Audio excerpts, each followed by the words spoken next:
சென்னையில் நேற்று முதல் தொடர்ந்து தியாகராய நகரில் மழை பெய்து வரும் நிலையில் மழையின் காரணமாக சாலை முழுவதும் மழைநீர் குளம் போல தேங்கி நிற்கிறது.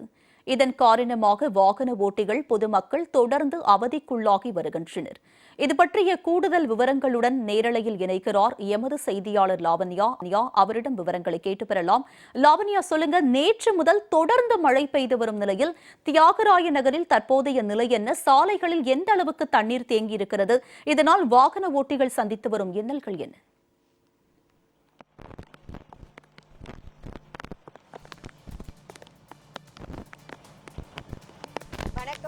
வடகிழக்கு பருவமழை தொடங்கி இது 4வது புயலை நடப்பாண்டில் சந்தித்துக் கொண்டிருக்கிறோம். இந்த புயலானது வலுவிழந்து ஒரு ஆழ்ந்த காற்றழுத்த தாழ்வு மண்டலமாக அந்த கடற்பரப்பிலே நகராமல் நின்று கொண்டிருக்கிறது.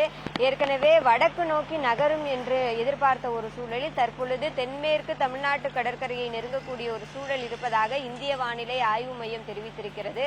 வடகிழக்கு பருவமழை என்றாலே வட தமிழகத்தினுடைய பல்வேறு பகுதிகளில் நல்ல மழையை பார்க்கலாம். அதிலும் குறிப்பாக சென்னை, செங்கல்பட்டு, திருவள்ளூர், காஞ்சிபுரம் முதலான மாவட்டங்களில் நேற்றிலிருந்தே தொடர்ந்து ஒரு மழை வெளுத்து வாங்கி கொண்டிருக்கிறது. அதிலும் குறிப்பாக சென்னையை பொறுத்தவரை காலை 6 மணி முதல் தொடங்கிய மழை நிற்காமல் பெய்து கொண்டே இருக்கிறது. அதிலும் குறிப்பாக பல்வேறு பகுதிகளில் சென்னையினுடைய பல்வேறு பகுதிகளில் ஈக்காட்டுத்தாங்கல், சைதாப்பேட்டை, திருவல்லிக்கேணி, சேப்பாக்கம் முதலான பல்வேறு பகுதிகளில் தொடர்ந்து மழை பெய்து வருகிறது. சென்னையினுடைய புறநகர் பகுதிகளிலுமே மழை பெய்து வரக்கூடிய ஒரு சூழலில் இந்த மழையின் காரணமாக பல்வேறு இடங்களில் மழைநீரானது தேங்கி நிற்கிறது. நாம் தற்பொழுது தியாகராய நகரில் இருக்கிறோம், சிவசைலம் தெருவில் இருக்கிறோம். குறிப்பாக இந்த பகுதி முழுவதுமே மழைநீர் என்பது குளம் போல தேங்கி நிற்கிறது. வாகன ஓட்டிகளும் சரி, பொதுமக்களும் சரி, இந்த சாலையில் பயணிப்பதற்கே மிகவும் சிரமப்பட்டு பயணிக்கிறார்கள். நீங்களே அந்த காட்சிகளை எல்லாம் காண முடியும். இந்த பகுதி முழுவதுமே குடியிருப்புகள் இருக்கக்கூடிய ஒரு பகுதியாக இருக்கிறது. இருபுறமும் குடியிருப்பு பகுதிகள் இருக்கிறது. அதே போல மின்சார கேபிள்கள் எல்லாம் செல்லக்கூடிய ஒரு பகுதியாகத்தான் இருக்கிறது. இந்த பகுதியில் ஒரு உயிரை கையில் பிடித்து கொண்டு பொதுமக்கள் நடந்து வரக்கூடிய காட்சிகளைத்தான் நாம் தற்பொழுது பார்த்து கொண்டிருக்கிறோம். தொடர்ந்து மேலும் மேலும் இந்த பகுதியில் தண்ணீர் தேங்கிய வண்ணம் தான் இருக்கிறதே தவிர குறைந்தபாடில்லை. பொதுமக்கள் மிகவும் சிரமப்பட்டுத்தான் நடந்து கொண்டிருக்கிறார்கள். சாலையில் என்ன இருக்கிறது என்று கூட தெரியாத அளவிற்கு மழைநீர் குளம் போல தேங்கி நிற்கிறது. மேலும் தொற்று நோய் பரவும் கூடிய அபாயங்களும் நிறைய இருக்கிறது.